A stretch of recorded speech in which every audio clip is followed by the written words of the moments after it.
30位的毛利人小朋友，他们的表演名称是 Haka 和 Poi。一点ここでアナウンスさせていただきます。パフォーマンスステージ前方の椅子にはお座りできませんのでご注意ください。Before the performance, we have one announcement to make. You will not be able to sit in front of the stage. 在表演开始前，请大家注意一点，就是不要移动到舞台前面。それではマオリの皆さん、よろしくお願いいたします。Now let's have the Maori group have the performance.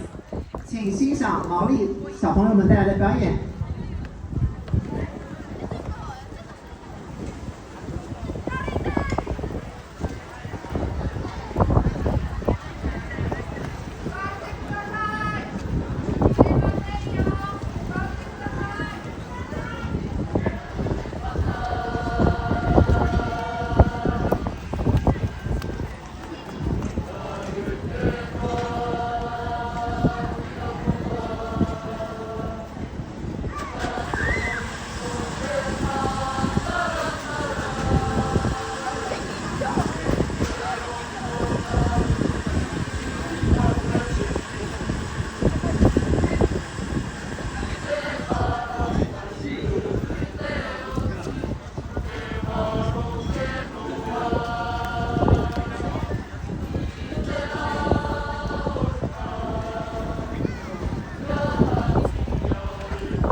ですね、マオリの皆さんですけれども、この後、あさってですね、14日には3つの企画があります。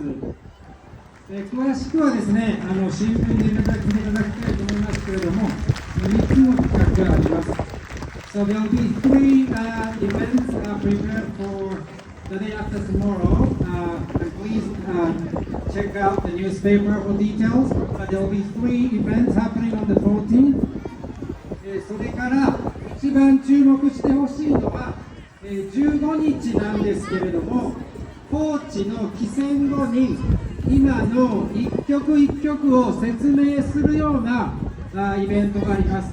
一曲一曲の曲の意味であるとか、彼らについて詳しく説明する、パフォーマンスとイベントが、帰戦後、コーチの帰戦後、シアターでありますので、そちらにもぜひ来てください。And then the most event that we'd like you to come is right after we come back at the Kochi port. After you guys come back to the boat, we'll have one event that explains every single song, every single performance and theater, so please come and enjoy. 后天呢，会有关于毛利小朋友的三个表演的内容，会在大家报纸上通知大家。14号，这个14号会有三个内容在报纸上通知大家。另外15号，等到我们到达了高知港之后，我们会在公主剧院对他们的3个曲子进行一个一个的说明。谢谢。